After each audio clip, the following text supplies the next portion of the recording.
This is a quite important video in this series, and it's about what it means to be you, or to have that feeling that you have of being you, or in other words, how should we understand the self.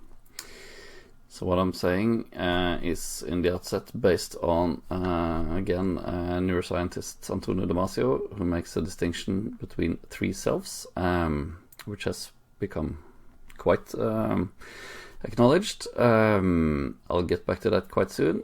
Anyway, he makes a distinction between three different selves. So when we talk about the self, we should not, that's too imprecise. We should make three distinctions. First, between the proto-self, which is something physical that's created in the brain, a representation of the body and our experience of being a self, which is then something physical in the brain. But this is then the foundation for the core self, which is our conscious flow of experiences, this subjective experience of being I, here, now, from moment to moment.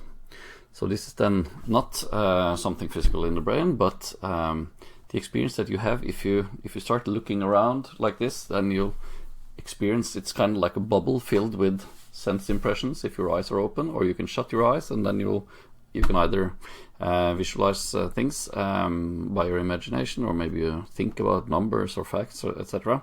But you have this bubble of where you experience the world, and it's attached to your body, hanging down here, and it changes content from moment to moment, and also when you're sleeping, it can be filled with dreams, but there can also be periods when there's no content. But it is this subjective experience then of being an I, a subject, here and now, from moment to moment, which is the core self.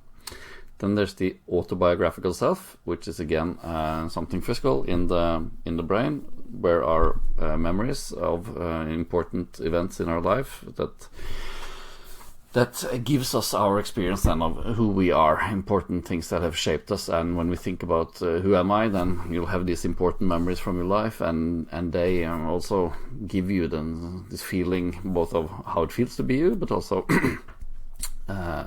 thoughts about what distinguishes me from other persons, etc. But so Damasio, he has this theory, or makes these distinctions, because he has discovered how some people can have one but not the other of these selves. So we've seen how we can be non-conscious. Much of what happens in the brain can be non-conscious, so you don't have to have this core self, but you also can have the core self. And some persons, they have this conscious experience of being here and now, but they have no memory, so no autobiographical self, because all of that is gone. So they have no experience of being this as opposed to something else. They just have the experience in the moment.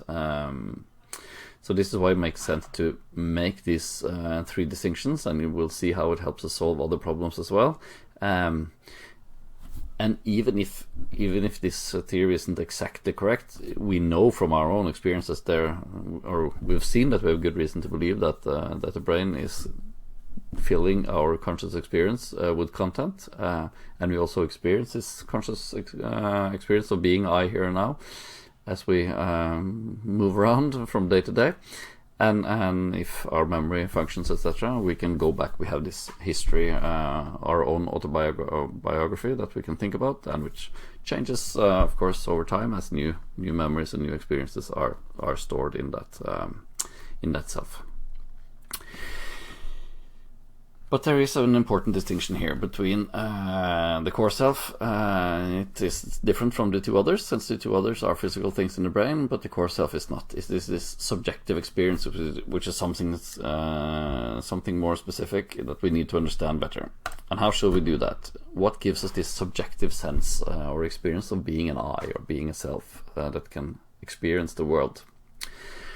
If we try to answer that question, it's easy to run into a problem called the homunculus problem. And so one way to describe this is to say, I can wonder, why is it the case that this body sitting here can have an experience of the world, or of being an I? Because it seems that it just consists of many different parts. You have these eyes here and ears here, but what is this I that can see and hear and think and so on?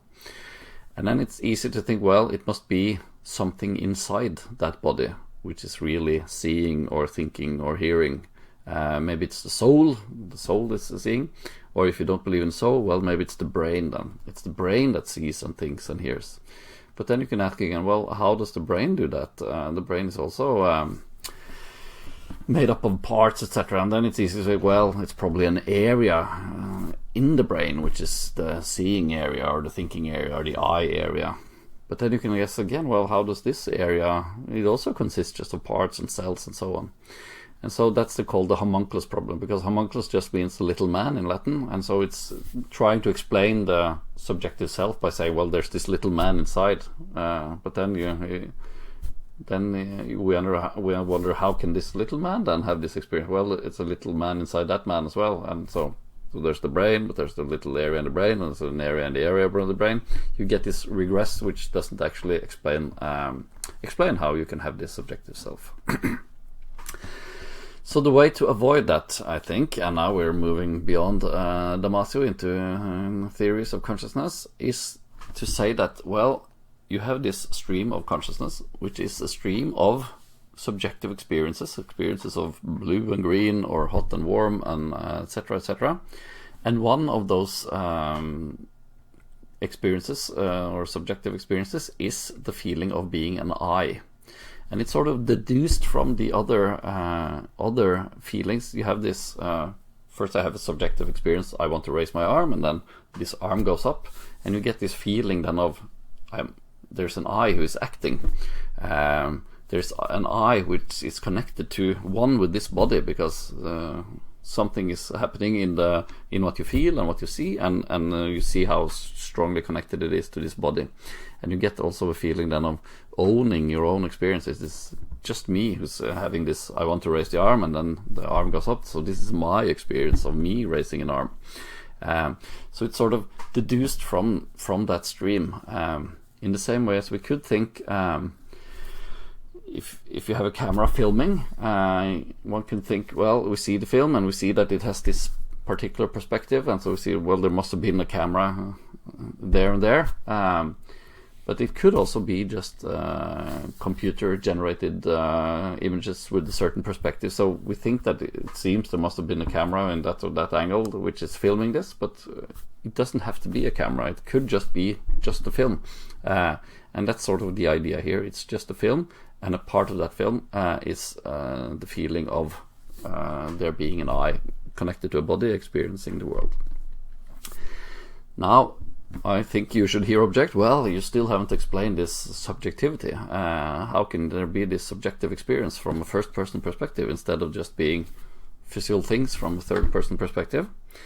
And then I think we must make a distinction between basic subjectivity, just the fact that something is like something for something at all, so this basic first-person perspective, and a full-scale subjectivity, which is then our common conscious experience of being me, being an I.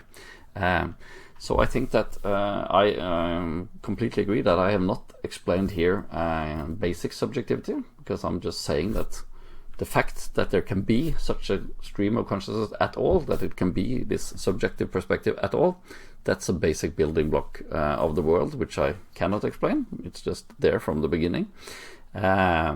But the full-scale subjectivity, the normal experience we have of being a person here and now, that is made up out of these basic subjective building blocks. You can, when you have these, you can explain the full subject, even if you don't explain the basic subjectivity, which I think nobody can. But the advantage of doing it, even if something remains unexplained, is you avoid this homunculus problem. You have to accept that there is the basic subjectivity, but then you don't have to have a subject first. Then you don't have to have this person and a person inside a person. So you can avoid the homunculus problem if you start with the basic subjective building blocks, which is what we are going to talk much more about. How does that happen? How are they united into this one big thing? We're going to see how the brain does that through evolution, constructing this more complex subjective experience. But for now, the idea is then that this bubble that you experience, which is filled of small colors and smells and everything, that is one united conscious experience. This is what your subject, the subjective, this full-scale subjectivity or feeling of being a self is. You're like a qualia screen or a phenomenal screen or a subjective screen filled with content, but then there's not in addition someone looking at this.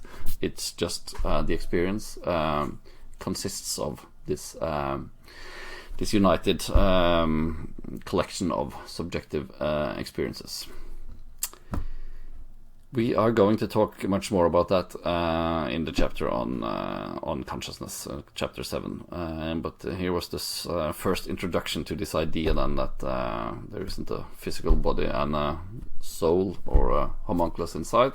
There is the basic subjective building blocks that you can use to construct the subjective sense of being an I.